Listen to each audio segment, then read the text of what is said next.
My name is Lisa Bormans and I'm a team member of Team Vero. And that is one of the student teams that participated in the TUE Against COVID-19 Symposium. And next to that, I'm also a master's student medical engineering here at the Technical University of Eindhoven. And I'm glad that you all took the time and effort to come here, and I'm honored to host this event today. And I'm also really excited to introduce to you some interesting speakers and student teams, and of course also their research projects. And hopefully we can have some active discussions today. And I think it's now time to officially open this symposium. And in order to do that, I want to give the microphone to Isabel Rijman. And Isabel is the Scientific Director of Innovation Space. So Isabel, are you ready? Yes, I am. Great. Thank you, Lisa. Yes, thanks. So first of all, also on behalf of me, welcome to this symposium. And I think, Lisa, it was a year ago we met just really informally with René van Donkelaar and some others to see what we could do at TUE with some students in the COVID times to start up, and in the end we started up the platform. We facilitated from Innovation Space, and to make to bring together the people that wanted to solve things. They had capacity, time. Even at that time everything was in lockdown. Really at the beginning people had time. And of course, we saw many problems in the outside world. And in the end, many teams were able to solve things. We could attract some attention at TUE to attract more people to help, but also outside. Even we made a small conference article of it on what we did. The platform was even copied also for non-scientific staff, so the same idea for internal use at TUE. Why did we pick this up? I think it's also not really coincidence. I think it also fits Innovation Space. It fits. We are always working on challenges, and where as an open community where students work together with people from industry, societal organizations, and research on campus all together to solve challenges. And also in this case, it's a real life challenge, a COVID challenge, in all different forms. And you see in Innovation Space students work in courses, but also extracurricular, and this was also the case here. So you are part, Lisa, of a student team, which is an extracurricular activity, so next to your study. But I know that in some of the teams, students did their BEP project also. So that's part, they get credits for it. So this nice mix, but all based on intrinsic motivation. And students want to have impact and solve real challenges. It's really fitting what we're doing in Innovation Space, and in more in general at TUE, this type of learning, we call it challenge-based learning. We take up a challenge and go for it. And it's all about learning in the end. So where you do it, it doesn't matter, it's all learning. So now I really think it's time for thanking also some people. So the challenge owners, like we call them, so the people who brought in the problems, they had trust in us and they told us our problems. So we really would like to thank them. Also, they supervised, I think, and coached the teams along the project. So thanks for that. Also the coaches who put in a lot of time for making even the projects better. And most of all, perhaps the students who put in most of the time, and the researchers who offered their help. I think it's time to thank them for the contribution to the COVID challenges. You're all our heroes. This year TUE is 65 years, 65 years old. And the theme for the TUE is hero. We are all a hero, so that's we take this also. I think you are all a hero. I really, it's not just for the branding or marketing, but it is really, you did a great job. So I think with this, I would really like to officially open the symposium. So the floor is back to you, Lisa. Yes. Well, thank you, Isabel, for your words.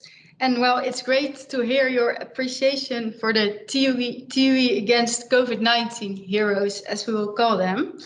And they have been doing research for more than a year now. And so it's high time to honor them this afternoon. And we will do that at the very end of the symposium, because first we will now continue to our first key speaker, and his name is Marcel Lomans.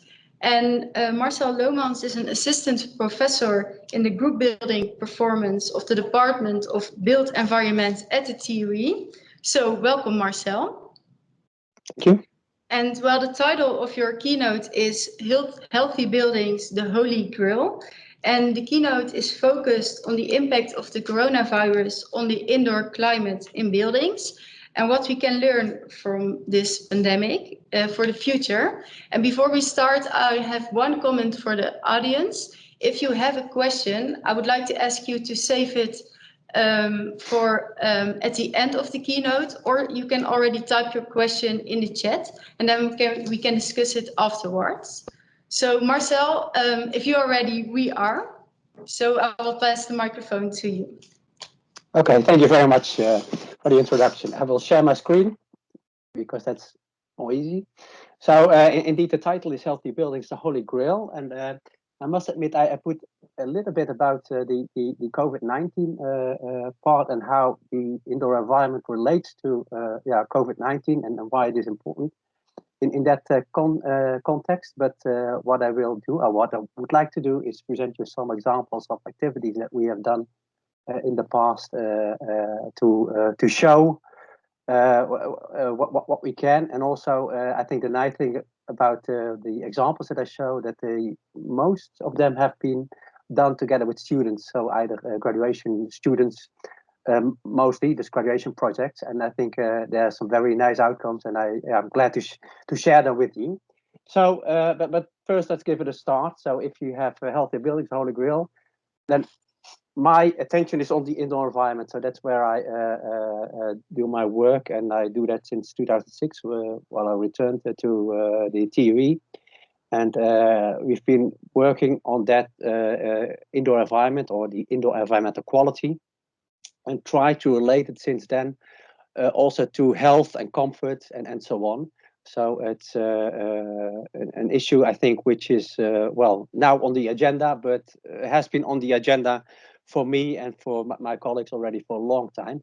But the first step I would like to ask you is about, what do you think about when you think about the indoor environment? And I put here some questions, and normally, of course, in a real life presentation, I would have asked them one by one, and then you could raise some hands and then show, okay, what do you think, or you could respond. But in this case, it's a bit more difficult, of course, online, and therefore I just put here the questions. For example, how much time do you think that we actually stay inside? Would you have an idea? And if you think about the indoor environment, well, what do you think about? And also, if you compare, for example, saving energy and health, what is more important? And do you sleep well if you are in your sleeping room? So these are questions that might pop up when you think about the indoor environment. I think many of these questions are very personal, so I can't answer them for you. But with respect to the first question about the percentage of time that you stay inside, we know some values, and it is about 90 to 95% that we stay inside. And it's, of course, quite a large percentage of our time, and that's staying inside in a dwelling or in office, in schools or at the university, but also in trains or cars or whatever. So we spend quite a lot of our time indoors, and of course the indoor environment is then something we are exposed to as well, and therefore is important. So what you also see, like I said, well, a healthy building is already on my radar for quite a long time, but we see nowadays in recent years an increased attention to it, and the question always is why would that be? And I have some speculation. I think people acknowledge now that there is more than energy. So of course it's very important that we save energy and reduce our energy demands and be more sustainable in many ways. But people do acknowledge that if you invest in a building to please its users, so to make it healthy, comfortable, that also in the end pays off, and not only in money, which it does in fact, but also in a more energy optimized building. Because the assumption is if you are not able to do this, then people will adjust something. They might bring in an air conditioning system, open windows or whatever, which more or less may result in failing your energy requirements that you had nicely designed for this building, because you were not well aware of the people inside the building. So it's good to think about that. And I think it's, of course, very clear, at least from my perspective, health is very important. And I think that's become even more important if you know someone who's sick, or yourself have that experience. Health is a very important issue. So from my perspective, I really think it's a very positive development that in general terms, so people are thinking more and more about health, and also in relation to buildings and the indoor environment of that building. Well, and then of course there was COVID-19. Well, I think that the issue at the start was a bit that COVID-19 and especially the transmission routes were very unclear. Though at the early days, I think the points of attention were on the direct contacts and the transfer via droplets, and also via contact transmissions. And there appeared to be one transmission route, which is the airborne route, which was more or less forgotten. And forgotten in the sense it was not acknowledged as a possible potential cause of transmission for COVID-19. And of course, then we had the discussions about aerosols at the early days. So I'm talking now March, April, May last year. And also how these droplets might fall out within 1.5 meters, or stay aloft in the air for longer periods. And well, with a group of international scientists, we in the end managed more or less by publication, also by kind of open letter to WHO and others, to at least put it on the agenda that there is some airborne transmission of the coronavirus, and that in the end was at least successful in the sense that it was acknowledged better. I quickly want to explain to you how this airborne transmission comes in place if you're thinking about COVID-19, but also more in general when you're talking about infection diseases or viruses that can cause airway infections. So this graph shows on the x-axis the distance from the infectious source, which is here, and then vertically the inhaled concentration. And what you see, well, if you're very close to the source, of course, you have a high exposure to these aerosols, and so the inhaled concentration can be high, but it can drop down quite quickly. And this dropping down is also partly a result of the ventilation, because you induce air in the plume that people exhale. And of course, further down, at one point, you get to some constant level of concentration of potential infectious viruses. And well, the level of this concentration is determined by the ventilation. So here, ventilation that comes in play. So summarizing, so if you're very close to the source, that's not good. So you should keep your distance anyhow, and also there, aerosols will play a role. So also because of the higher concentration, and ventilation does play an effect on how quickly it drops when you go further away from these from the infectious source. And past 1.5 meters, ventilation can help you in reducing the concentration of the viruses in the air.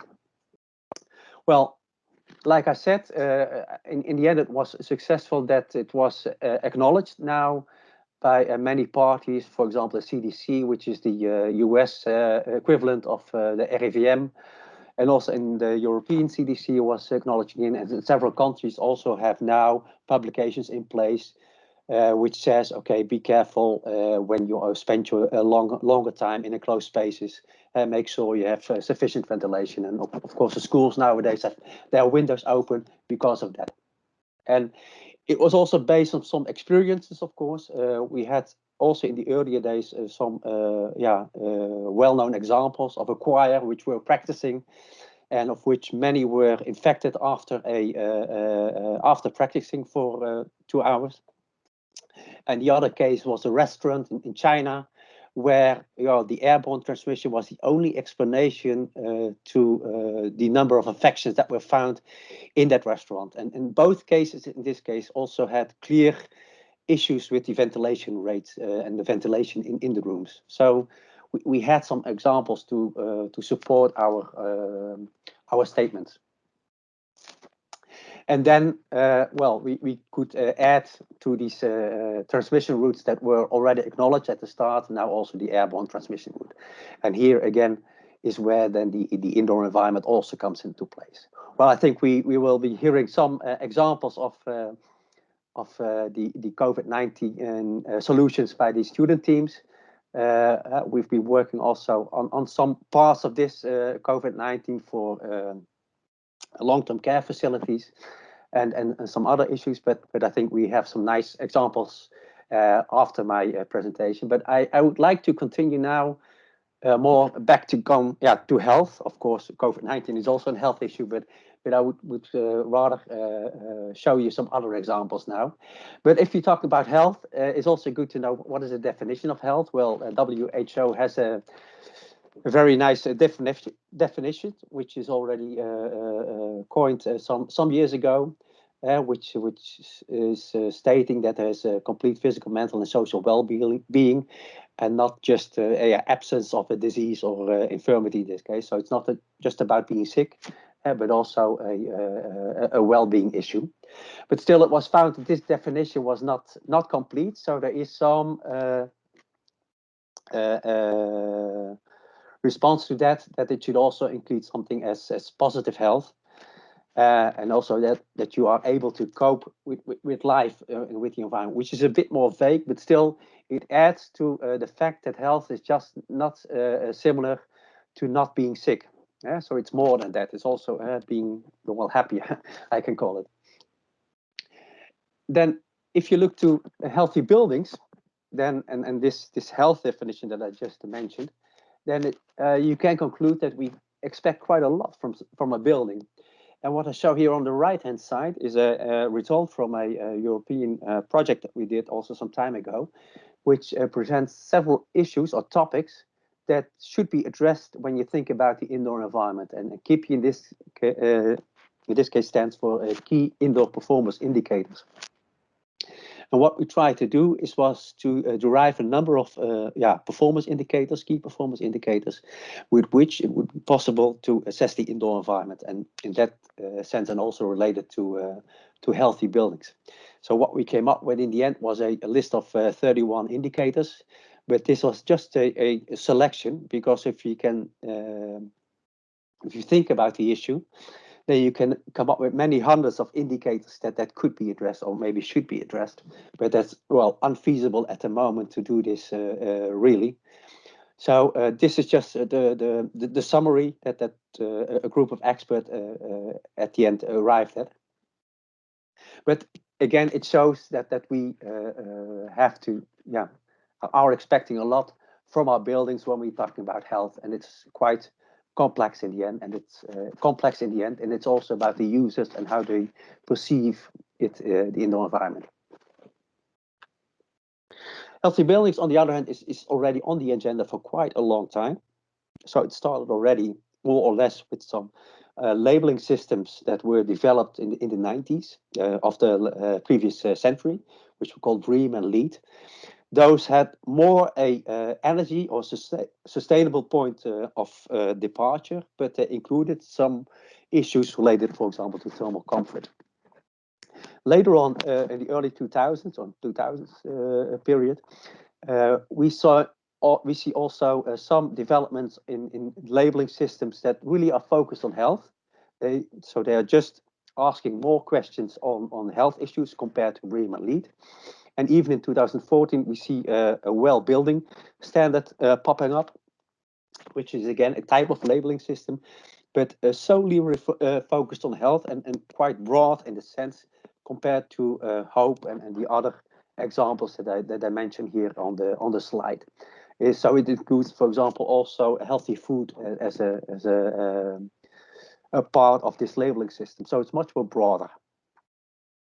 Well, from that, so in the 2019 and now, what we also see is that there are new health concepts being developed, and they're being developed by different parties. And you can think in this case about building services companies or consultancy firms that use, for example, data that's being gathered from sensors or from BMS systems, and BMS is the building management systems. And they use that data to translate it into how the building performs on thermal comfort or on air quality. And from that, they then make conclusions on health, for example. So this is now starting to lift off. And what you can expect that this will continue more and more, because we can develop more sensors, cheaper sensors. So buildings will be more equipped with those sensors, and more data will become available at one point. And people may want to deal with this data to transfer that into some health outputs that they think is valuable to the users, to the owners of a building. So it's also what I just described is more or less also the change that you see from in the early days. It's more about inventory. So what is in the building and what options are there, and how do we assess that in the context of health, to now making measurements, obtaining data, and use that information to look more at the actual performance indicators. And of course, I think with the experience of COVID-19 now is that that health will become much more of an issue as it has been in the past. So even that will support the continuous development of these latter developments, which I just described. But up till now, I've been talking about buildings, but in fact, well, a healthy building doesn't mean anything for the human being inside the building. So it's more about the health of the human being that we should be talking about. And it's also good to know that we should not only be talking about people who are in their 20 till 35, something like that, because those are the people that generally are used or are taking part in research in climate chambers or offices or whatever. But we are talking about people from baby till your grandparents. And the requests or the requirements of these people so change also over lifetime, over the course of life. And what we also should be aware of is that we are not sitting in office buildings, whereas many of the studies that we see being described in scientific journals are done in offices because it's easy to do that. But still, it's not representative for all the other types of building that we also using, like the schools, like sports facilities, like your dwelling, your home. So that's something also we should take into account. So what I would like to do is show you a few examples in which we try to well, go through a lifetime from early birth till the long-term care facility. And it just are examples of research that have been done here at the TUE. We'll be very quick. At the end, you'll see a list of references. So if you are interested in one of these examples, you can look into there further. And all this research has been done among 4 research lines, which we summarize under creating healthy environments. It deals with offices, healthcare, schools, and dwellings. So those are our attention points. But in any case, the human being is a starting point for our research. So going to some of the examples, I'll first start with the early birth. So very early in life, it's the NICU the neonatal intensive care unit. And here everything is arranged about the baby and who is in the incubator because, well, he has to grow, the lungs and other parts need to develop further. So that takes some time, and the conditions in the incubator are quite different as we normally would expect in the indoor environment. So high temperatures, high relative humidities, and everything is focused on this baby. And that's also, if you think about the indoor environment, where the incubator stands, which is again focused on what happens if there are interventions needed with the baby, and then the temperatures may not drop too much.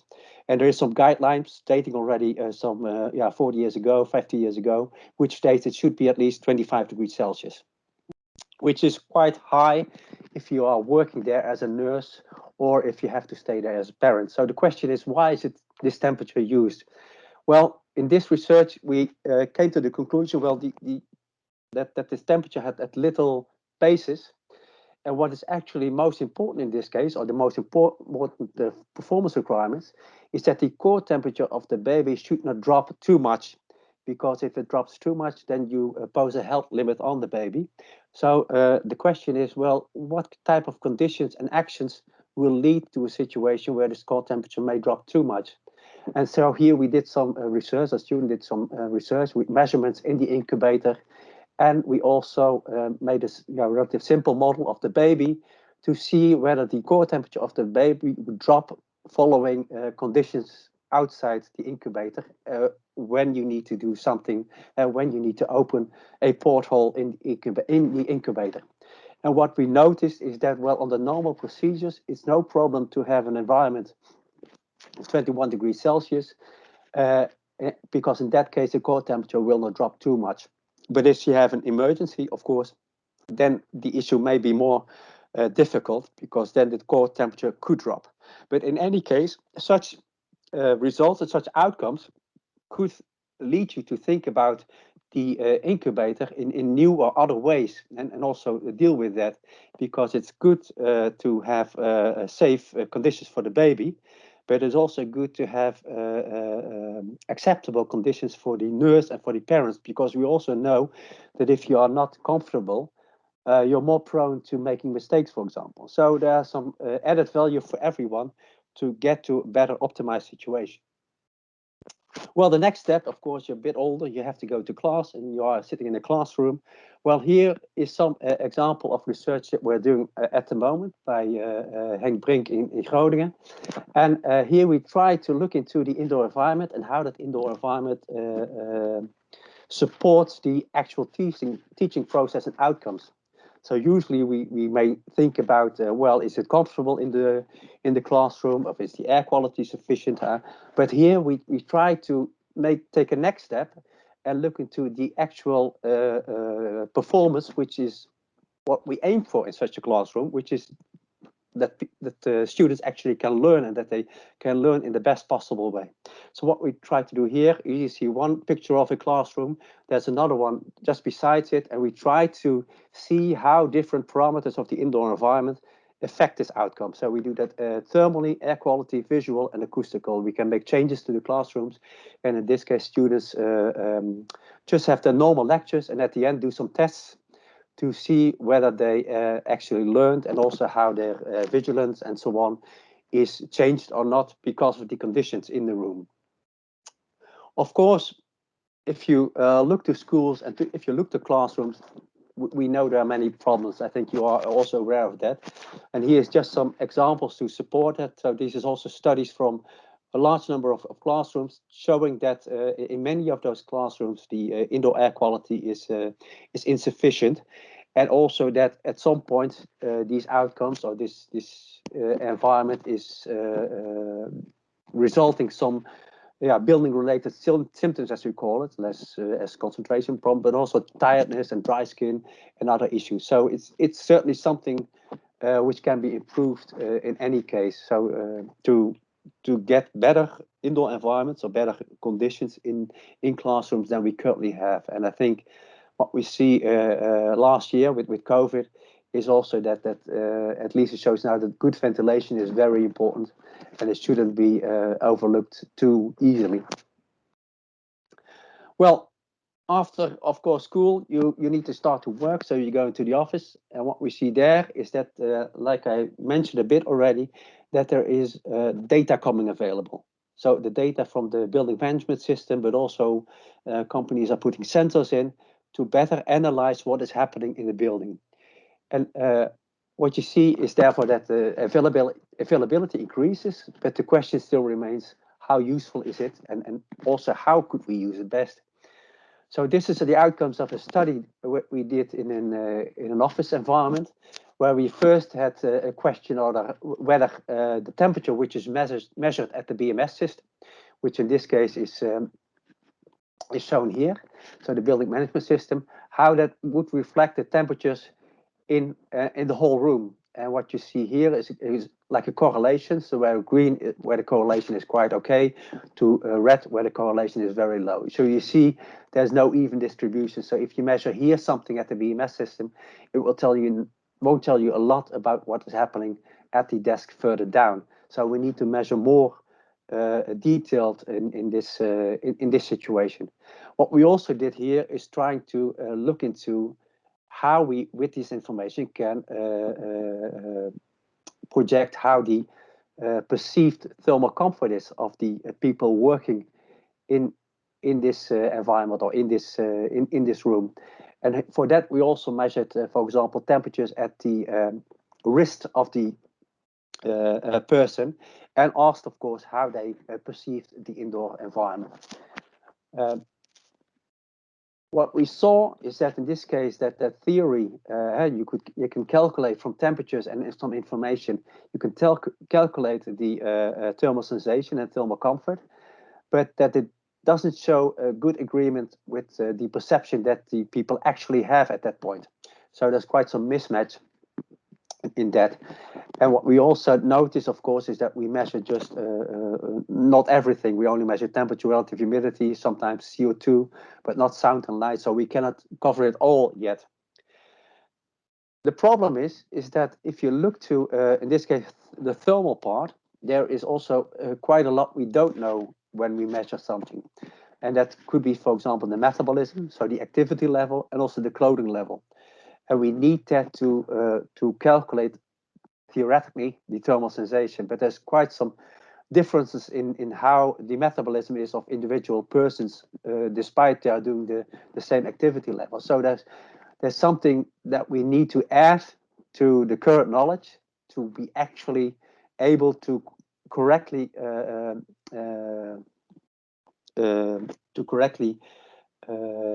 indicate how comfortable the people are. And that's, in this graph, is just showing you that there is the range can go from around 1 metabolism to up to 4 met in this case, which is more or less an amount of energy per square meter that is being exposed to, that's being released from a person.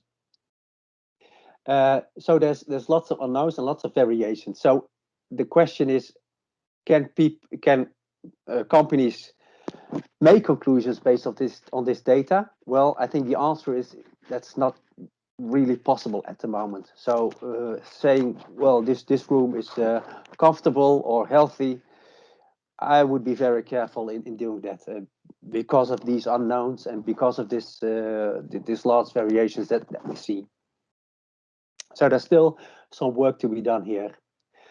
Then going from the office to the dwelling, I was mentioning the question about your sleeping room environment. Well, I think sleeping is very important in your dwelling. And if you look to your lifetime, I think you spent more than 1/3 of your time, or at least 1/3 of your time, in a sleeping room.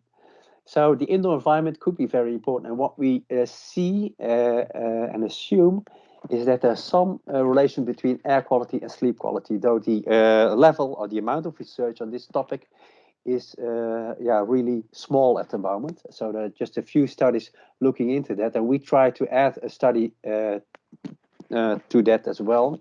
And we did that by comparing a situation where we had, in this case, student rooms with ventilation by opening windows and door, or closing both the window and door.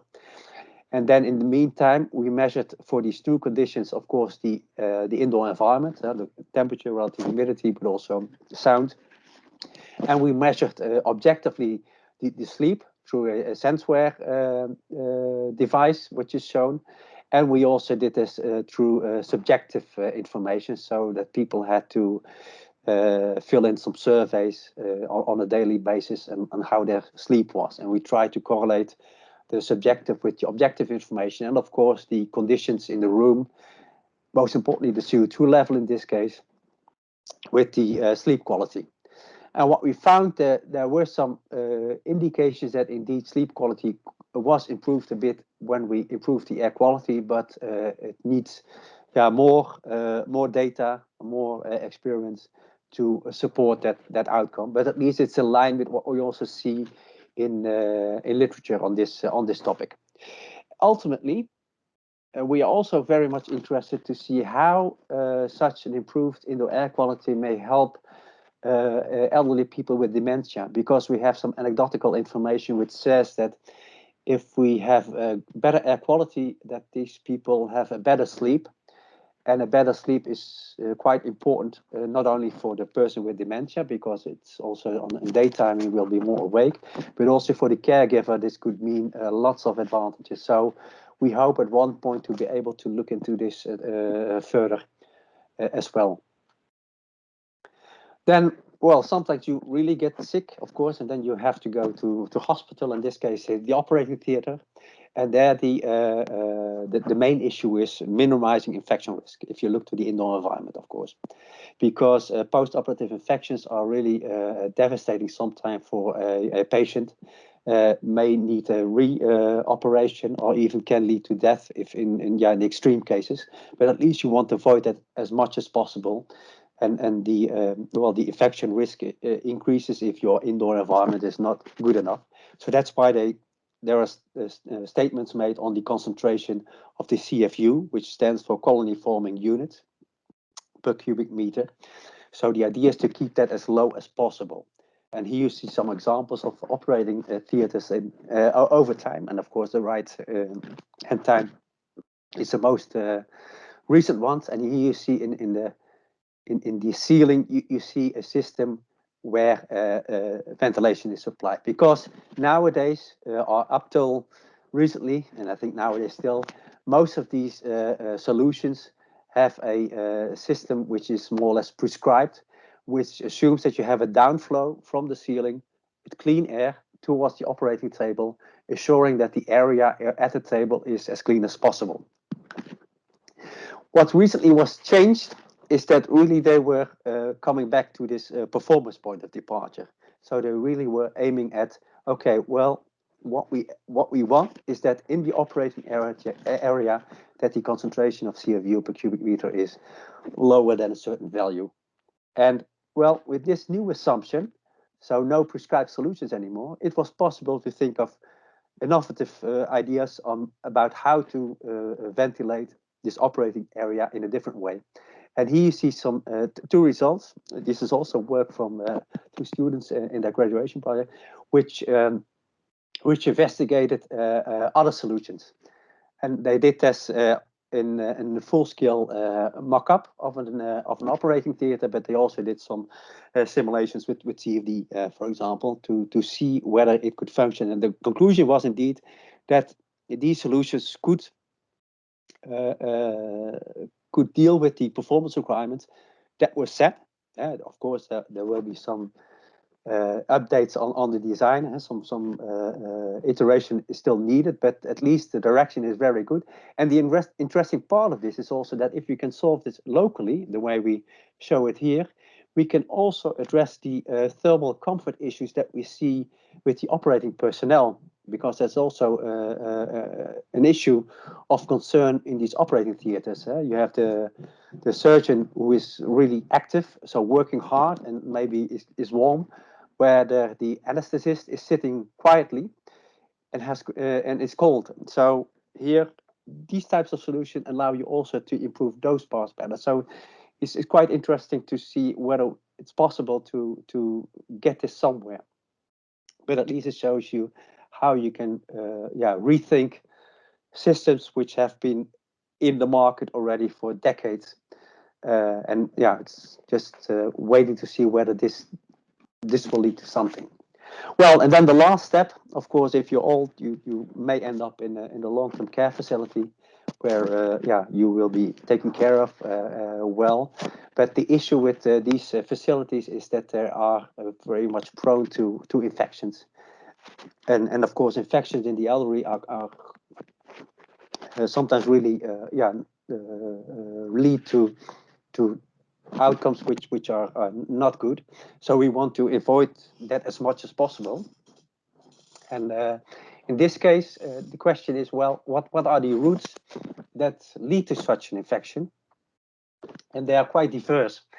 And it's not that easy to decouple all these routes and identify a single one as most important. So here, the step was first to gather information and gather data of these facilities and how they relate to the infections that are happening at such buildings. And this is just an example of how it was dealt with. So here we developed like a protocol in which we gather a lot of information and data, and from that determine for each care facility how they score on those issues and also on the infection. And we hope at due course, if we gather a lot of information, that we might find some relations which link to infection risks and building characteristics.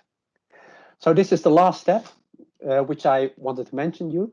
So coming back to building, indoor environment and health, I hope I've been able to show you that this is really a multidisciplinary problem. So of course we are engineers, but we also need to work together with psychologists and physiologists, also medical people, and you can think of many more disciplines which might be involved. And of course, if you look to Corona, there are also other disciplines which come into place, but any place is good to work together. So that's why I also really like the work you are doing as student teams, where you come together with different disciplines. So the Holy Grail, well, I hope I'll also be able to show you that health is not easy to arrive at. So the Holy Grail, I think, is still far away, but we are making steps. And I think while looking at the human being, we can make these steps continuously and keep on innovating.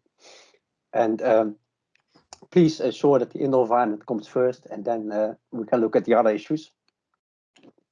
And I also think that it is very interesting that now we are gathering more information, more data, more sensors and more options. So that's good. Also measuring at a person. I think there are many more possibilities than we had like 10 years ago, which is really interesting. And I think COVID-19 only helps us in this direction, because in the end, this is what we are doing it for. Yes, well, thank you, Marcel. I think it's a very clear but also very nicely illustrated talk that you gave us. I have to be honest, I don't think that we have time for questions now, because we want to go on with the student teams now, but thank you. Yeah, sorry for that time. Yeah, so it's now time to give the floor to the 4 different student teams. And they would like to give us some insight in their journey, but also about their ideas and also results. And we will start with Team Vero. And Team Vero has been investigated safe aerosol treatment for infants, children and adults. And I would like to ask my dear colleague, Sjoerd Dijkstra, to come forward. So, hello, Sjoerd. Hi, Lisa. And Sjoerd is involved since the very first online meeting that we had with our team. And it's good to see you here. And well, before you will start, I have a question for you. To me, it seems like Vero has an underlying meaning. Can you tell us more about that? What Vero stands for? Well, yeah, at the start of the project, we of course needed a name, for we started as a new team. So after a short brainstorm, someone came up with the name Vero, and it was actually a combination of the word virus and aerosol.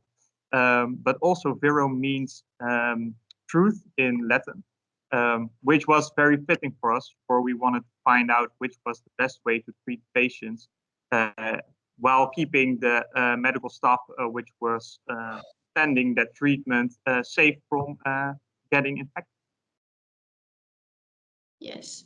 And can you share your screen with us? Because then we can start with the presentation. Yes, of course. Let me see if you can see my screen right now. I'll Yes. start the presentation. Oh, let me go back. I don't want to start at the end. Yes. Okay. Yes. Can you all see me?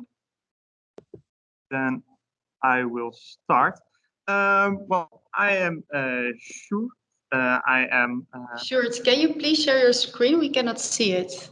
Can't you see my screen? Oh. No. Then there's something went wrong. This better? Almost. Yeah, perfect. Okay, great. Well, I am Sjoerd. I am with Team Vero from the very start. And it's my honor to show you what we have done in the last year. I will talk about our team, the problem that we try to tackle, the way we try to tackle it, and of course the experiments that should provide answers to our questions. So first up, the team.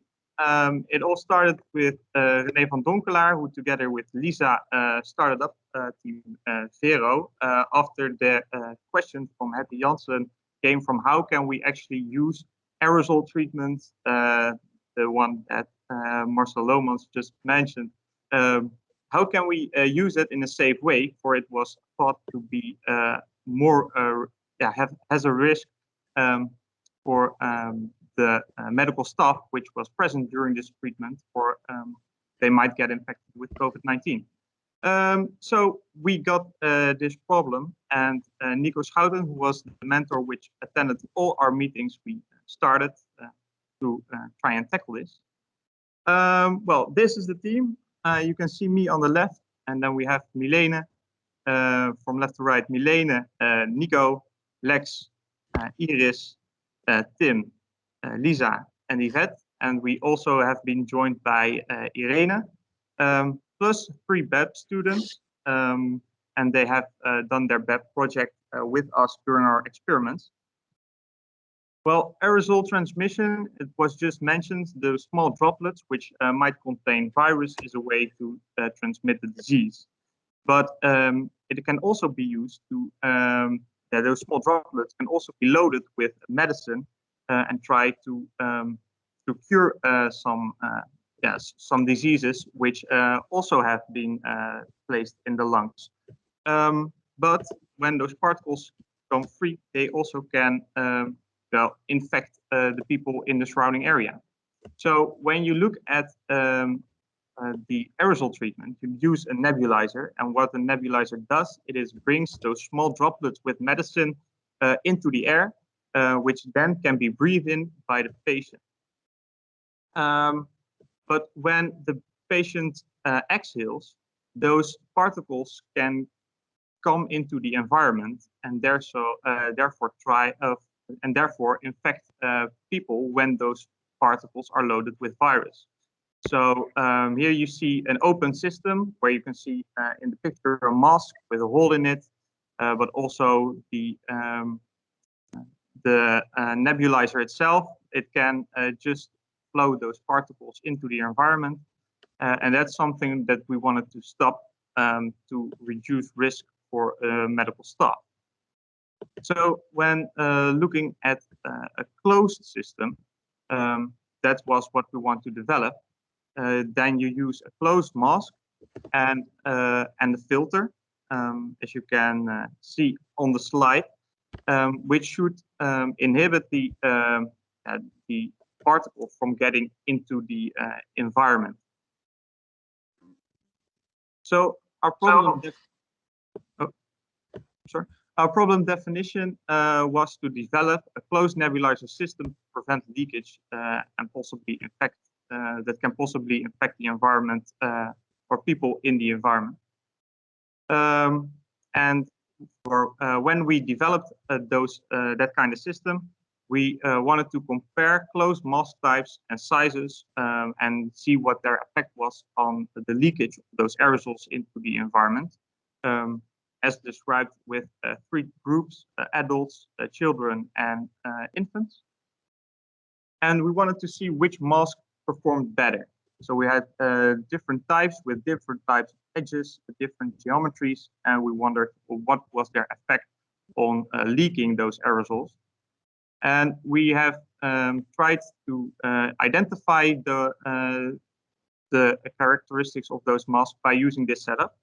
At the left bottom, in the bottom, you can see a smoke generator, which can lead smoke to the mask, which then can be breathed in by using a piston pump. It's a pump that sucks in air and then blows it back out to simulate the lungs. And when a mask is completely closed, then no smoke should escape this system, and therefore everything should go through the filter and nothing can be seen. But when smoke does escape, then it gets into the environment, and with lights and the camera, we could show if there was smoke, yes or no. And the setup looked a bit like this. So you have a head. Here you can see an infant model and an adult model with a mask on it. The yellow tube is the smoke supply, and you have a filter. And if you look very closely with the adult, you can see a little bit of smoke puffing up at the top of the. So in order to see whether there was smoke into the environment, we used image subtraction. So we first took a picture without the setup running. So the experiment was shut down. We made a picture and there was no smoke present. After that, we started running the experiment and the smoke got into the environment. And after each exhalation, we took a picture, and then after comparing those pictures and subtracting the first picture, we could see how much smoke in the average pixel intensity got into the air. And if you have a high pixel intensity, then there's a lot of smoke, and so the mask performs poorer. So we wanted to see which has the lowest average pixel intensity. And then we also had BEP students working on a second experiment, which should determine whether the treatment that was given was still effective using a closed system compared to an open system, which has been used in the clinic. They had the research question: do we achieve the same result? Is it better or worse? And they were starting to develop their own setup. And here you can see the setup. So it has mass flow controller, so they could get the particles in. Again, at the right picture, you can see face with the mask on it and a supply of particles. And by using a particle counter, they were able to see how many particles got there. Again, with the piston pump to simulate the lungs. And they are still working on their results. So we're in the current stage. We have finished our first experiment and also the second experiment and wrapping up. We're wrapping up now. So we're writing a paper in the hope to distribute our knowledge. We're also trying to distribute our knowledge by doing these kind of symposia. We're going to present our results to a group of specialists as the Erasmus MC from our problem owner. And we try to present our data at other symposia. Also, this challenge is coming to an end for us. So we're searching for new challenges. And if you got curious and you want to follow how our challenge ends and maybe how the next one starts, you can follow us via the website or via the LinkedIn.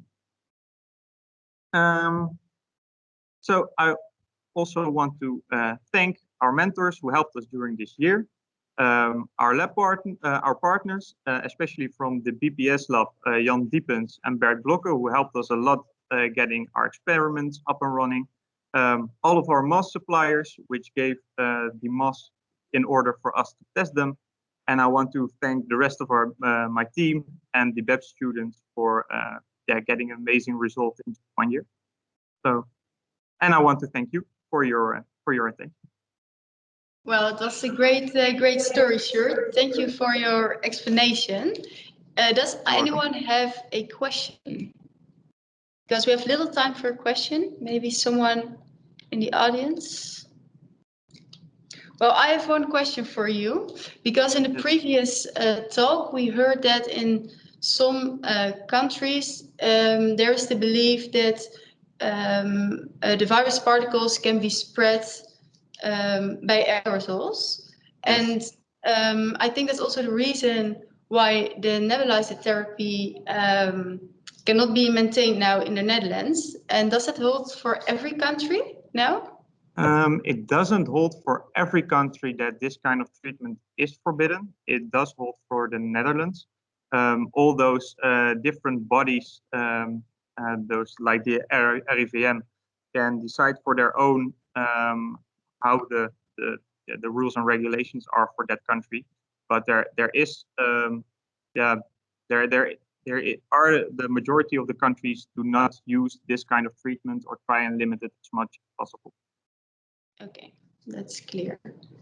Okay, then we go on to the next theme, and that is recover at home. So, Sjoerd, if you want to close your webcam, yeah, thank you. Then we can go on to the next speakers. And we have two speakers today for Recover at Home, and their names are Bo Berndsen and Jerome Baert. So welcome to both of you. And Recover at Home aims to reduce the excessive pressure on the healthcare system due to the COVID-19 pandemic by focusing on telehealth for rehabilitation of COVID-19 patients. And Recover at Home develops a smart solution which helps both healthcare professional and the patient by making the treatment more effective and providing a clear plan towards a full recovery. So, Bo and Jerome, if you are ready, the stage is yours. Yes, thank you very much. Thank you for the introduction as well. So let me just quickly share my screen first. Is this visible to everyone?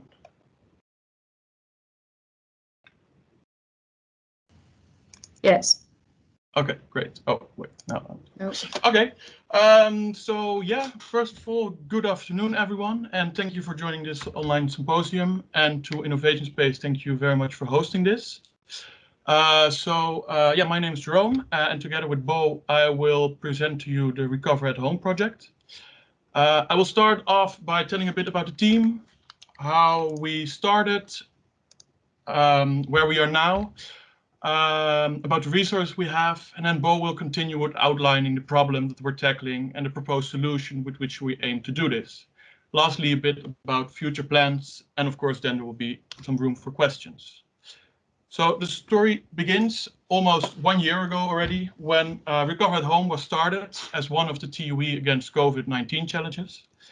And in May 2020, we started with 4 students and a business coach, and also a huge supportive team, with one challenge, basically, relieving the excessive pressure on the healthcare system due to the COVID-19 pandemic. In a few minutes, Bo will continue this part by explaining more about how we face this. But first, I will tell you a bit about our current team. So,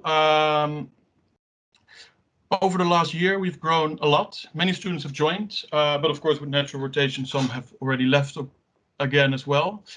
These will also receive at the end of this symposium an Innovation Space certificate to show the gratitude and to honor what they've done. But many others are, of course, still part of the team. So currently we have 15 members active in different sub-teams. And with these different sub-teams, we work on the different aspects that come into play when tackling a problem like this and making a solution. So hence we have like platform, device, and customer validation. But as we've seen, there's also other parts related to having a project like this, which also come into play. So we also have like teams for human resources, funding, marketing communication, planning, and updates.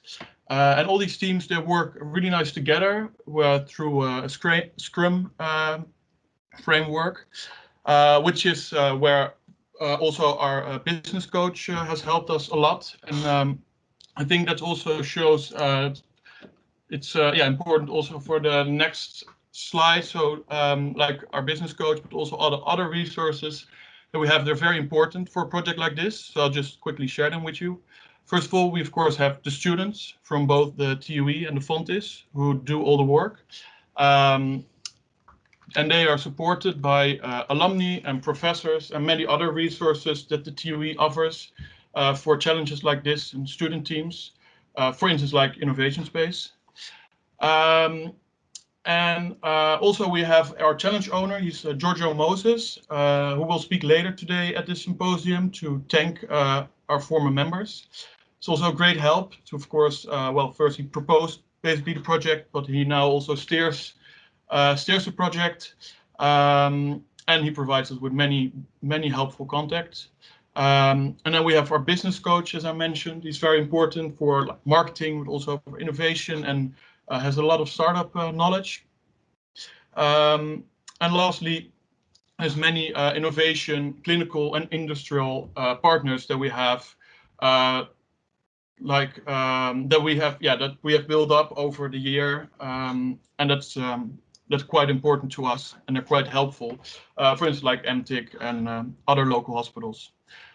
But enough for now about the team. I will hand you over to Bo, and she will tell you more about how we face this challenge.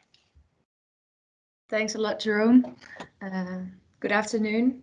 In the past few months, we've been in contact with over 300 COVID patients via questionnaires and held interviews with over 40 healthcare professionals and ex-COVID patients to discover their main problems. We participated in the Investor Readiness Program from the BOM, and this helped us to validate the problem and find the underlying issues that patients suffer from. Within this program, we learned how to make a proper problem solution fit. And if you look at the problem, the main problem faced by all the patients are that they suffer from many health issues months after the COVID infection. Think about problems like chronic fatigue, mental issues, concentration issues, and cognitive issues like confusion and not being able to handle too many stimulus at the same time. The patients are unable to function the way they used to before they got sick. And that's where uncertainty kicks in. There are many things unclear about the progression of the illness, and people find it hard to find the right information on what rehabilitation processes and treatments are possible. So there's a lot of confusion overall. And if you look at the patients, they have a lot of questions about the aftercare process, like who is going to help me and what is going to help me get better? And they don't have a feeling that that's being correctly answered right now. And because that's not being answered, people get the feeling that they're misunderstood. And of course, that leads to the mental problems and the loneliness. So a lot of patients do want to go back to work into the daily life, but they have no idea how to start the process of getting better. And referrals to other specialists and even waiting in line is just too long. And that's where you see what the healthcare professionals are struggling with as well. They have such a high working pressure, of course, because in the beginning, everything was new and it came on top of the normal healthcare that they had to provide for people. So that's where the communication lacked. And that's why we tried to come up with a solution that helps these patients, but also the healthcare professionals to work more efficiently. So as Recover at Home, we want to start remote healthcare for COVID-19 patients that experience long-term complications. We want to and are creating an interactive personal digital platform that guides and monitors patients on a distance. We want to give the patients the opportunity to talk to the healthcare professionals that they specifically need and to find some clearance and guidance in the aftercare process. We want to create insights for people to understand and support them a lot in this long-lasting process. By the interactive personal platform, people will get the right questions that they need specifically and apply to them personally. In this way, specialists will know exactly when and what to do to help these patients. On the platform itself, people can see their agenda, their own appointments and tasks that they need to accomplish every day. There are measurements, exercises that are clearly explained via videos, which make it really easy for patients to follow, and questionnaire based on a patient's personal needs. There is also a possibility to contact the right specialist when needed, and the patients can look into their own results and see how they are developing. And this, of course, leads to more understanding and motivation and assurance that they are succeeding and progressing. So we are here to help from a safe distance for everyone, and we are here to offer guidance and make sure that people feel heard. And if you look at our future goals, we of course want to continue the development of the smart platform and find possibilities to roll out a pilot to see how the platform operates. And for that, we're looking for funding, and we're currently really hard working on that part. And we're looking for nice partnerships to meet together with other partners that can enable us to help as much people as possible. So thank you all for listening.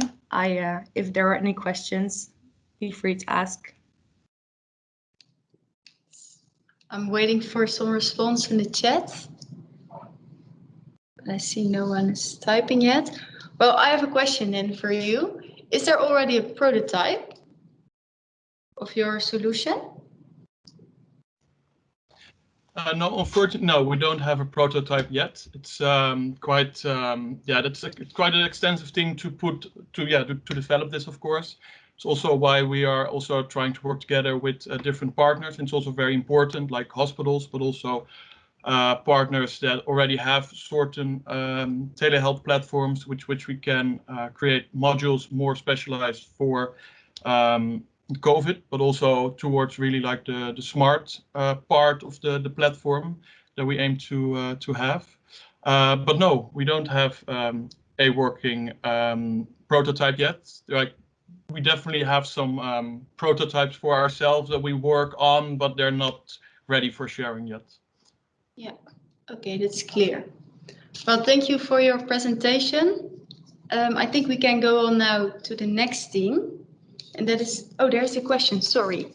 Okay, I will read it for you. It's a question from Tim, and he's asking, can the solution be applied to the recovery from other terminal illnesses? It's a very, very good question, Tim. Well, I think for the recovery from terminal illnesses might be a bit difficult, but we are definitely aiming to also widen our scope. So first of all, we started as basically to fight COVID, but a thing that we've seen during all our talks, but also while developing this and talking to all different healthcare professionals, we see that just in general rehabilitation, there is so much overlap. And when you sort of develop something for just COVID, and also because COVID is of course quite a diverse disease, I think we all see that there are so many ways that it can, like the symptoms and the ways it comes to expression and the things that people struggle with. But I think that also comes into play that it's just very wide, and the things you have to add, it's so wide that actually we're also now exploring ways or just ideas to make this indeed wider and just for general rehabilitation for diseases. Does that answer your question, Tim? Okay, well, I think so. Yes, nice. Okay, then we'll go on with Team Active. And for Team Active, the presentation will be given by Saikat Chakraborty. And Team Active is investigating the transmission of COVID-19 in vehicular enclosures. And in their research, they work closely together with driving schools, and in particular with Brigitte Halberstad. And Brigitte is the owner of the driving school herself, but she's also a board member of the Landelijke Beroepsvereniging Kwaliteitsbevordering Rijschoolbranche. And in Dutch, it's also known as LBKR. And I would like to welcome the both of you. And Saikat, before we start, I have a small question for you. Is it true that you moved all the way from India to Eindhoven to participate in this project? Well, no, but my purpose of coming from India was to pursue my master's primarily. But of course, when I was going through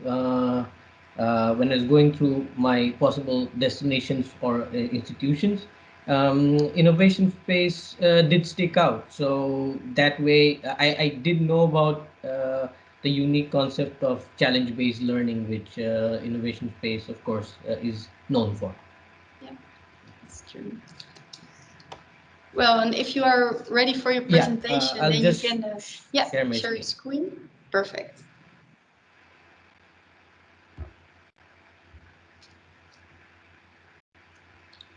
Is it visible? Yeah.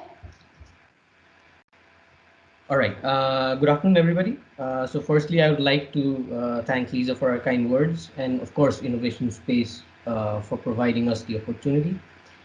Let's begin. So firstly, so I don't think I need to reintroduce the troubles we have been facing for the past one quarter of the year now due to the pandemic. So, and the recent trends also show that it's still on the rise. So, and this was something that was the primary reason for the start of these teams and why we are gathered here today. And one of the sectors which has taken a major hit is the vehicle and mobility sector. So that's mainly because of the proximity of the people in a small enclosed space, right? So Professor Lomans previously has already explained the mechanism of aerosol transmission. So I won't delve into that again. So I'll also, as you can see, the numbers also suggest the impact is huge and sometimes exponential.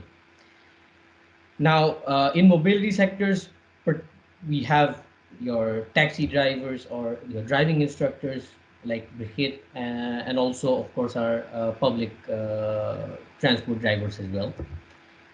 Now, the societal impact of the pandemic on these groups has been, of course, huge.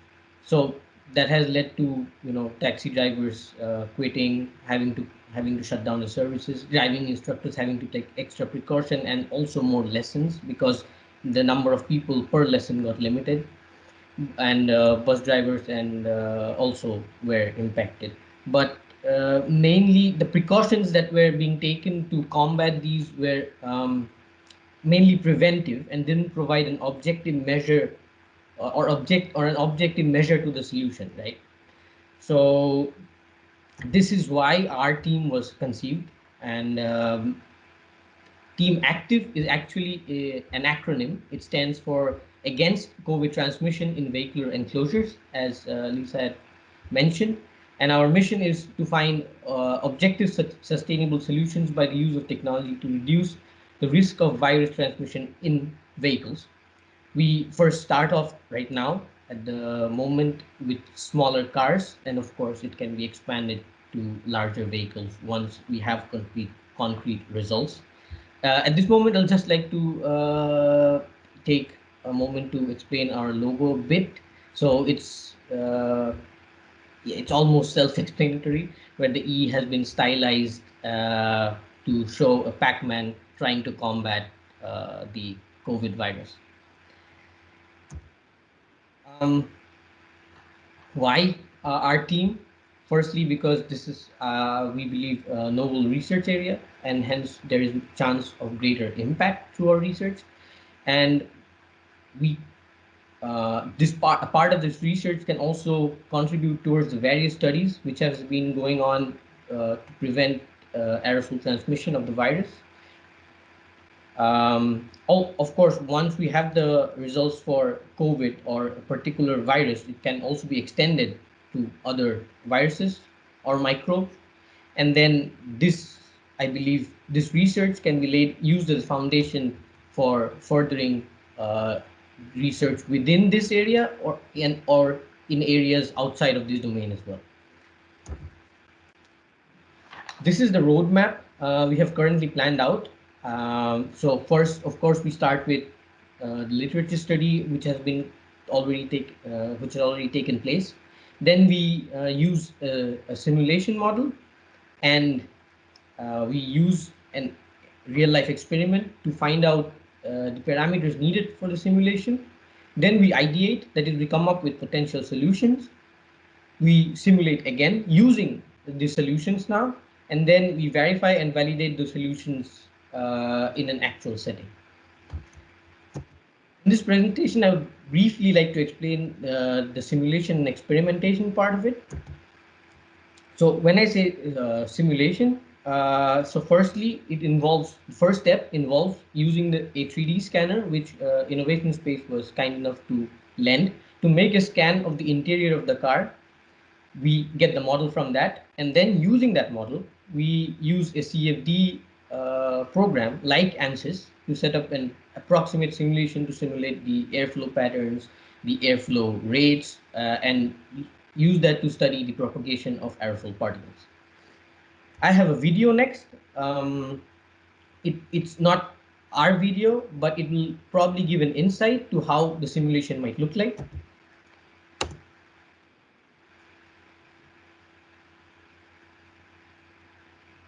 As you can see, from the video, I'll just replay it once more.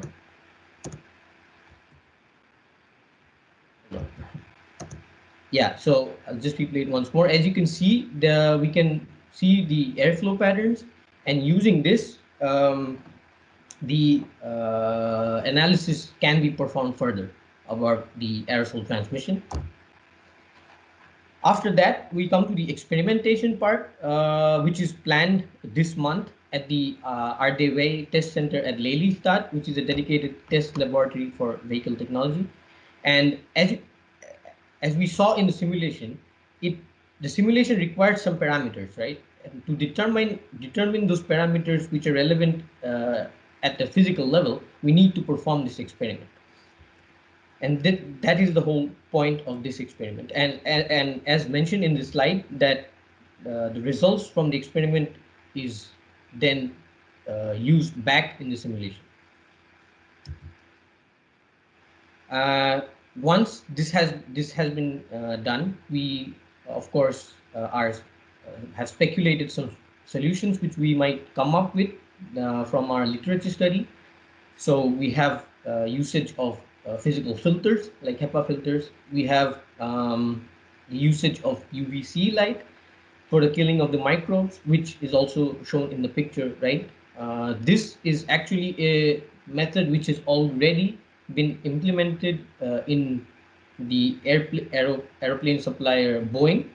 So, but that is in absence of passengers, but we have to also incorporate the fact that this might not be the best solution when passengers are around.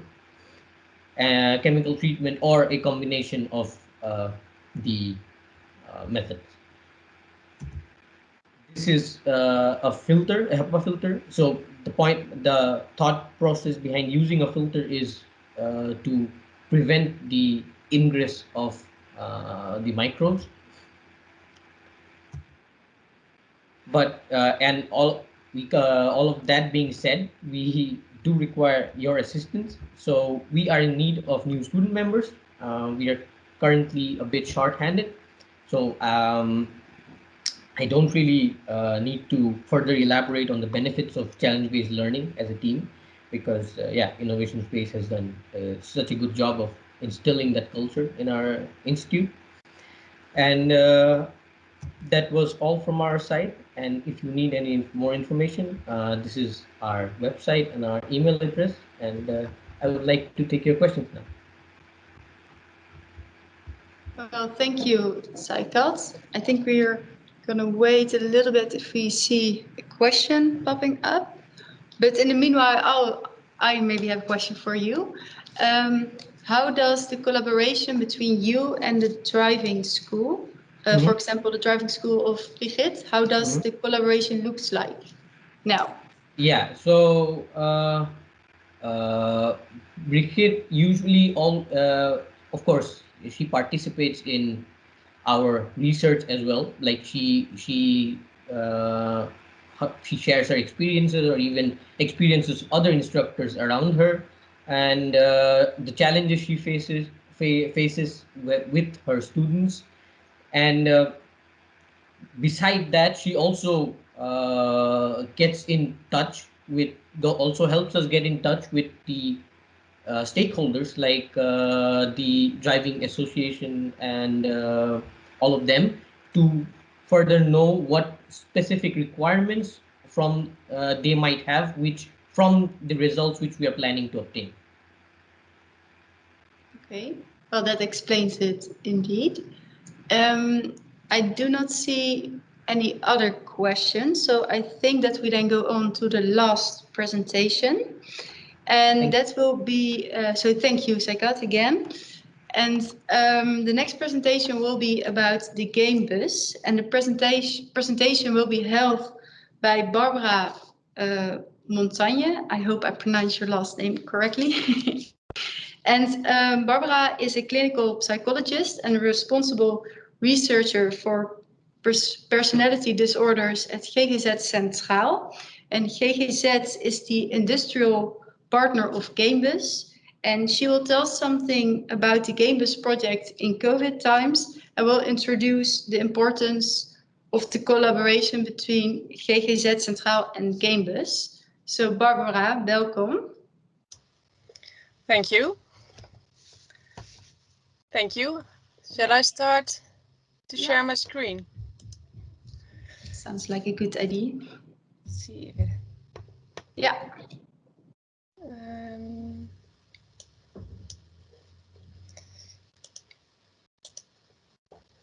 Can you see it now? Yeah. Okay, thank you. Then I will start. Thank you for the invitation. And before I start, let me introduce myself a little bit more. I am Barbara, and I like to try new things, shake things up a little bit, and challenge myself. And that's why for today, I challenged myself to fill in the short time that I have with a presentation using the Pecha format. I don't know if you know it, but it's the end of the day. You already heard a lot of interesting talks. So let me tell you in 20 slides and about 20 seconds per slide about why the collaboration between the Eindhoven University of Technology and GGZ Centraal is so important, and tell you about a specific project we started. And the theme of the presentation is Back to the Future. I can envision a mental health care, digitally or physically, where they help people when they need it the most. A mental health care that can handle the enormous demand, but can also play a role in reducing this demand by prevention and early intervention. Where help is tailored to the specific needs and problems of the individual, in which patients remain in control as much as possible, and where they can be at the helm of their treatment. This dream for the future also outlines the biggest problems in mental health care right now. Something needs to change, that's for sure. But how can it be there's not yet a good solution? Many reasons play a role in this, but I would like to highlight one of them. A powerful myth in mental health care is that the present corresponds with the future.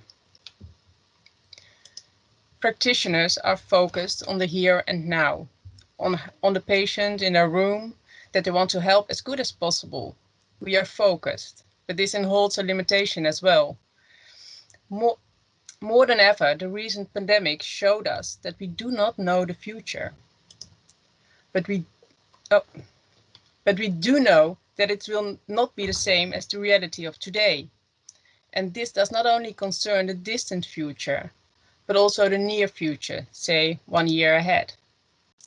The past year has shown us how fast our world can change. Eindhoven University of Technology is preeminently a place where the focus is always on the future. On progress and looking ahead. This immediately underlines why this collaboration is so important. The myth in mental health care I just presented is at odds with your view of the world.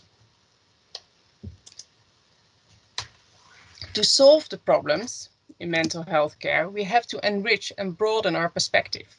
expand by learning to look ahead, and enrich by introducing new perspectives and different ways of thinking. As Einstein said, we can't solve our problems with the same thinking we used when we created them. In healthcare, we have made a shift from monodisciplinary to multidisciplinary to interdisciplinary, where a problem is not only viewed from different disciplines, but where the different disciplines need each other's expertise to solve the problem. As far as I'm concerned, this also applies to the problems in mental health care. A single perspective is just not enough. The patient knows best about his own specific problems and his individual needs. The practitioner knows about evidence-based treatment and daily practice. You, at Eindhoven University of Technology, can imagine what could be possible, but not yet is. It's about bringing the perspectives and expertise together. And in the space in between, that's where it happens. That's where real solutions arise, solutions that add value and contribute to the quality of life of the patient. Sounds nice, but how does this work in everyday life? Last year, during the first lockdown, we took the first steps for the GameBus project. First, let me give you some background on the patient group we had in mind when designing the project, the APA patients. APA patients suffer severe mental health issues and often have a long psychiatric history, but have already returned to their own home, where counseling is aimed at stabilization, securing goals that have already been achieved, and preventing crisis. An important part of the treatment is the contact with case managers who work within FAC teams. The characteristic of these teams is that they can quickly scale up and down care when patients are unstable. Human contact in the form of home visits and daytime activities is essential for this. The COVID pandemic and social distancing measures mean that this important part of regular care is limited. Our solution is based on GameBus, an app platform that makes it possible to quickly configure digital and social care applications, preventing a crisis by stimulating healthy choices and supporting case managers in monitoring on remote. In addition, case managers can provide positive, encouraging feedback through GameBus care-specific social media functionalities. Due to the frequent and direct feedback, the social distance is reduced, even though the physical distance is insurmountable. In the current project, we will design a platform together with case managers, patients, and of course the team of Pieter van Gorp. A platform that not only contributes to accomplishing goals, but we also want to learn how to ensure that a platform is not just fun to use for a week, but attractive to use for a longer period of time. The end user has a crucial say in this. It's going to be a challenging journey, which requires dedication. We need to get to know each other's perspective, understand each other's language, and see the problem as a whole. I'm convinced that this will result in the most applicable solutions for healthcare. This collaboration and the first project, and actually the second has started already as well, are important steps towards designing the mental health care of the future, where help is tailored to the specific needs and problems of the individual, so that we can provide the best care for the individual client in our room, that we can provide this best care for those who need it, and that we can lead the way in designing the mental health care of the future. If you don't want to be a victim of the future, you must be co-designers of this future, together. So, back to the future. Thank you. Well, thank you, Barbara. I have to say that I really like your style of presenting. It's very inspiring. It's a good one. Thanks. I got a little bit nervous when I saw the other ones. Yeah, I can understand that. Is there anyone who has a question for Barbara and her team? I will wait a little bit.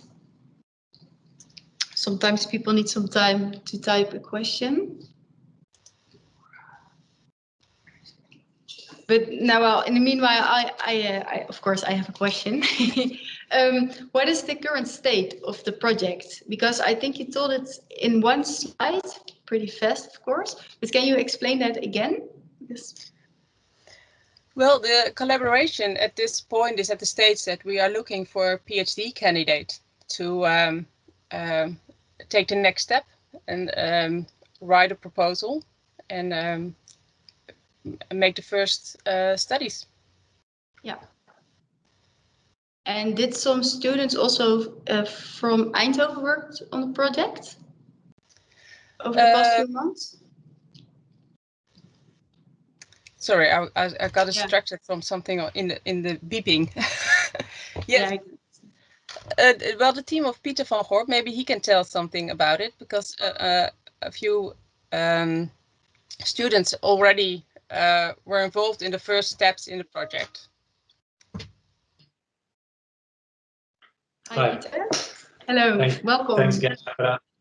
Hi. Yes, I also posted in the chat a link for candidates.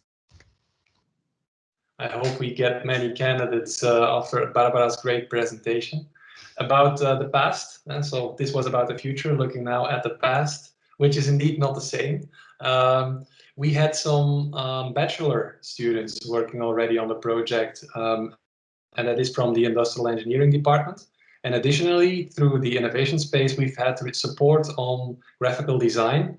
In particular, the flyer that you have seen in one of the final slides of Barbara had been designed by the student. The purpose of such a flyer was to recruit the, let's say, ambassador patients for us to do early explorations in the prototype of the application. And the next rounds, indeed, will need again such recruitment materials. Because indeed, even though the problem is huge, of course, you need to make people aware of the current state of a solution, and therefore we also need support materials like that. So again, about that multidisciplinarity, we were quite happy from industrial engineering to be supported by students with more of an industrial design background.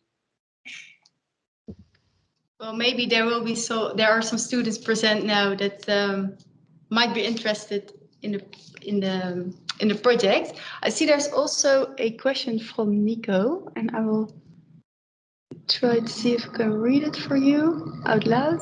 Well, he's asking, is in general a mental health care problem a disease or a state of mind? Wow, that's a difficult question. A mental health care problem, a disease or a state of mind? Well, I think there are a lot of problems in mental health care. We all know all the newspaper articles about waiting lists, and that's about organization part. The other one is that I think in mental health care, well, like I said, we don't look ahead as practitioners. We are busy treating our patients in the room, but we need to more to look at the future and see where it can go to, so that we can help more people. And I don't know whether this is about a discussion if in Holland, which is going on, if we need to help all the people who want our help, or only the people with the complex mental health issues. Well, that's a whole different discussion, I think. Yeah, I think so too. But Nico, do you have an answer now on your question, or maybe partly? Or do you want to say something as a reaction on this? No, not right now. Okay, not right now. To be continued. Yeah, like Barbara said, it's a completely different discussion. So not for here, maybe another time. Okay. Well, thank you again, Barbara, for your clear presentation. Oh, there is another question, sorry. That's a good thing, that's a good thing. It's a question from Carmen, and she's asking, do you know how many clients you want to or can include? Well, I think we don't know yet how many we want to include, but we can include a whole lot. I think Oh, now I do hear you. I think I was the one with the technical problem then. Oh. Do you want to answer? Well, I think I didn't hear the last 30 seconds, so perhaps you're already in a good conversation. Please continue. I was just answering the question if we know how many clients we want or can include.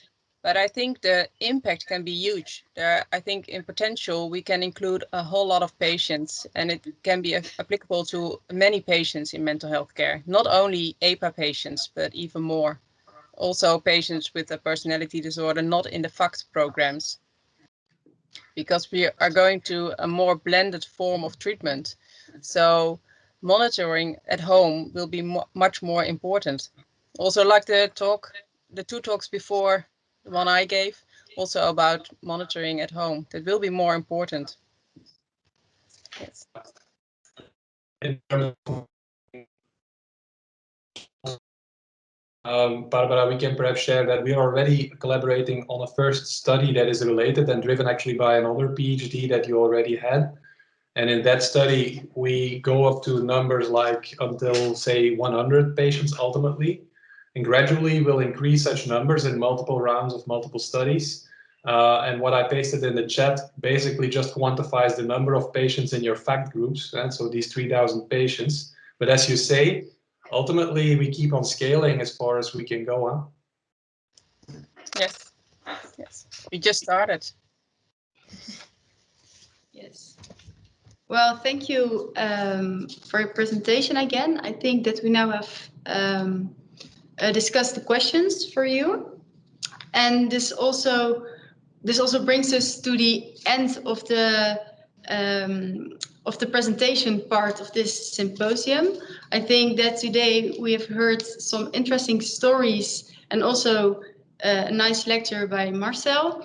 And well, there is now some time for some general questions, but we are running a little bit out of time. So if someone still has a question or discussion point, you can drop it now in the chat. And if not, I think we can go on with the final part of the symposium. And that will be the certificate ceremony to honor the students that have worked for a year now on the project.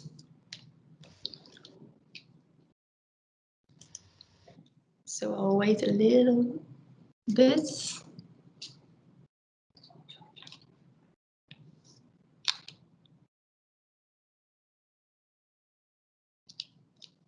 No? Okay, I think that we then can continue to the certificate ceremony. I think that the students showed today their impressive projects. And I think, well, of course, I'm impressed by what they achieved last year, but I don't think that I'm the only one that is impressed. And I think it's really nice to see that students use their technical knowledge to use that in projects that are relevant for society. And it's also great to see that instead of watching movies at home or chilling on the couch, they wanted to be active even during the corona pandemic. So there are, so I will show you something, because on behalf of Innovation Space, we want to, we can zoom in a little bit. We want to give this to the students that worked the past year on the research projects. And today we have two speakers for two different teams that want to give a little talk about teams. And I don't know if Giorgio is already present. Is he there? Yes, I am. Yeah, okay, I will shortly introduce you to the audience. Well, Giorgio is the challenge owner of Recover at Home, and he is a principal scientist, artificial intelligence, and business developer at Philips. And next to that, he's also head of the IMTIC, head of valorization at IMTIC and also at the TUE. And he's a challenge owner of Recover at Home.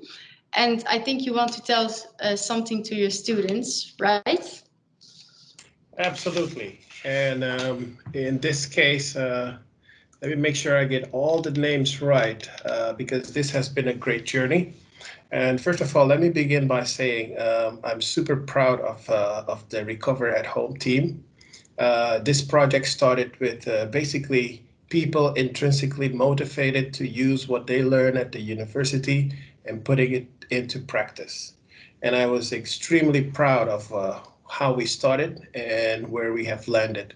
And the people that we will be honoring today, these are some of the very early days, first day team that basically started this journey.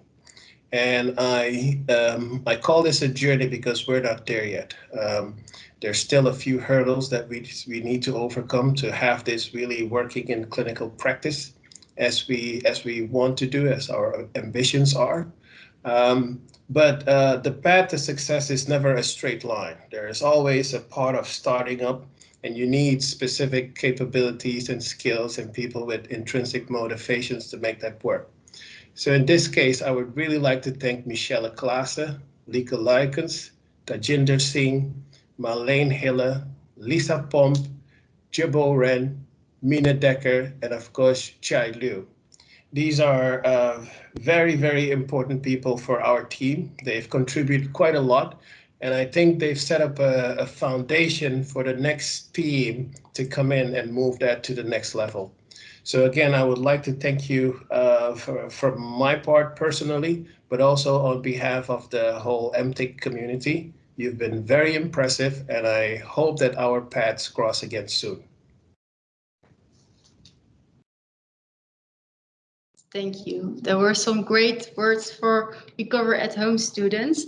And as a side note, some practical information, you will receive your certificate at home. They are on their way. And I will continue now with the challenge owner of Team Vero. He's actually here live at the Innovation Space, so we will switch places. And his name is René van Donkelaar. And next to the challenge owner and co-organizer of the TIWI Against COVID-19 platform, he's also head of the Department of Biomedical Engineering. So René, welcome.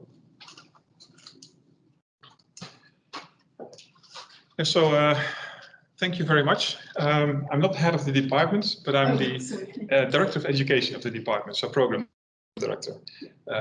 Just to make sure that Martin is not angry with me later on. Yeah, it's been a great pleasure to work with Team Vero during this past year. The team has really exceeded all my expectations, and that is because there were fabulous team members in there. It was great to see how every individual worked, but especially it was nice to see how the team worked as a complete team. It was, I think, the nice example of how a team should work, should collaborate, and is also able to make each other enthusiastic for a project like this. And I think that really it brought them to where they are now. It has been really a great experience. And I remember the initial email that I got from Lisa. You've all seen her. She sent me an email about a year ago. Listen, we are sitting at home and I want to make my time useful these days. I want to help the world with solving COVID-19 somehow. How can we make ourselves useful? And I think that was really a magnificent email. It took a couple of emails to some people in the university to really get the team started. And I learned that Innovation Space at that time also received similar requests. And it was just 1 + 1 is like 3 or 4. We set up this whole community thing looking for people. And within no time, we had like 10 people working in this team, which was later called Team Vero. I think it was really brilliant to see how quickly that all was possible to organize. What was nice in the beginning is that we started with a really multidisciplinary team. So we had biomedical engineering there. We had also mechanical engineering. We had applied physics. And we even had people from outside the university. Merit Idema joined us from Nijmegen, who was a student medicine there. And she also joined the team. And I think it was very important to also have her participation there because she could really translate what we were doing to the clinic, basically. And I think that was very valuable. If I see how we started with a team, we really didn't have any experience or knowledge in the subject. It was all explained by Sjoerd to you what we did. And I was kind of coaching the team.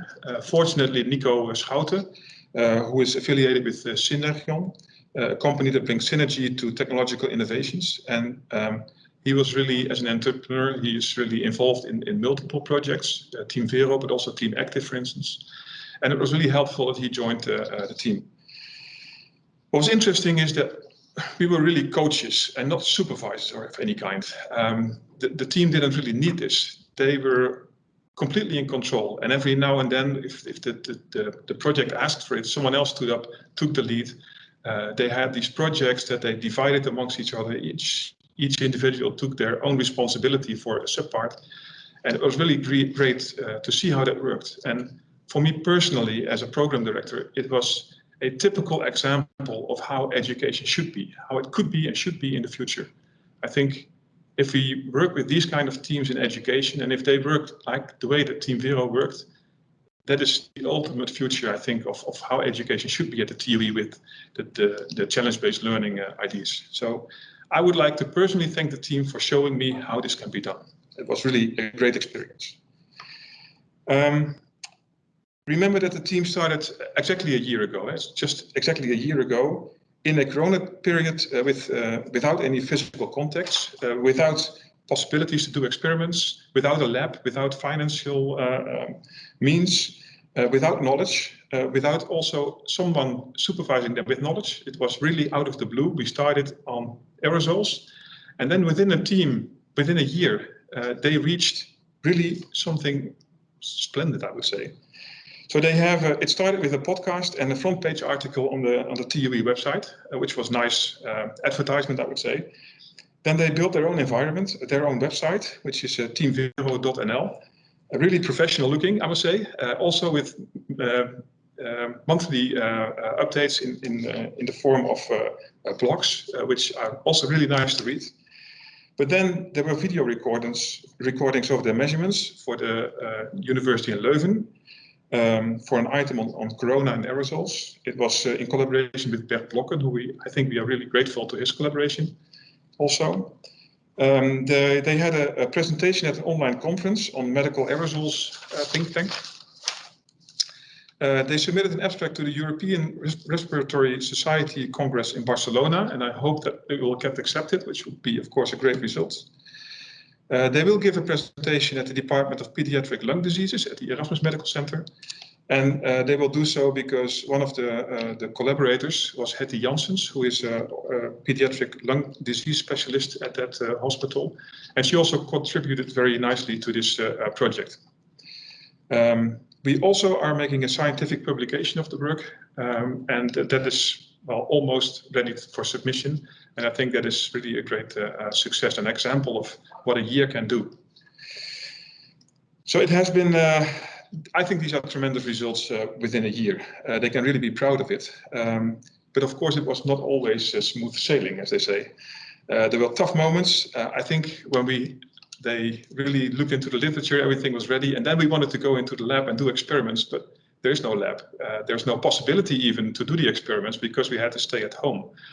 And then if you see how a team really developed everything, arranged that they could go into the laboratory, arranged that they had the equipment to do the experiments, I think that was really a great team effort to get that done. Of course, well, I remember the struggles to image the smoke and to image the aerosols. I remember the pictures of 3D printed baby faces that more looked like pudding, etc. But it all worked out very fine. I think we have to thank also Bert Blokken here and Jan Diepens for allowing us to go into the laboratories in the built environment. And yeah, once we got to do the experiments, I think everybody was really enthusiastic and it worked out great. For equipment, I think we have to thank Marcel Rutte from Biomedical Engineering Department, who provided some equipment for the measurements and the help. And of course, Hetty Janssens again, also for supplying, for instance, face masks, which we also obtained from industry. So also the industry that was contributing in this way, we really are thankful for that. So that's about the project, but there's some people that I think I should call them out by name. Nico Schouten, I already mentioned him, is very valuable as a coach for this team. Without his contribution, I think the coaching was really only up to me, and that would not have been as great as it was now. I already mentioned Hetty Janssens from the Erasmus Medical Center, Jan Diepensberg-Blokker, Marcel Rutte, and of course the innovation space, and in particular I think Daphne van Gemen and Loes van Kimmenade for organizing everything, which is very helpful in this period. And then from the team, I already mentioned Lisa Bormans, who really initiated everything, and today was also here chairing this session. I think wonderful contribution to the team, and thank you for initiating it. You've seen Sjoerd Dijkstra, who presented today, also a member from the first moment on. And then initially we had Tim de Jong, Lex Verberne, and Marit Idema. I already mentioned Marit from Radboud University. And Tim and Lex were from Applied Physics and Mechanical Engineering. And also a past member is Romy Lauwers, who did her BEP project in the team. There were 2 more BEP projects by Marloes Boot and Maureen Groene, who also contributed to the development. And I think I would like to also thank the team for hosting these bachelor end projects. And then finally, we have Yvette Pruin, Milène Frankfort, Iris Lauwers, Irene Lensen, who also worked in this project, either as master students, medical engineering, but also, and that's also something to be very proud of, as alumni of our biomedical engineering department. So I think it's really great to see that also the alumni are willing to contribute in these times to these student teams and solve issues related to the current situation. So thank you all. I think, well, I'm really proud of what you all did, and I think you should also be very proud of what you achieved and of what you learned also the last year. It has been a great pleasure to work with you, and it's just a certificate, but I think that you all know that there's much more behind the certificate, and you can be very proud of it. So thank you again for contributing.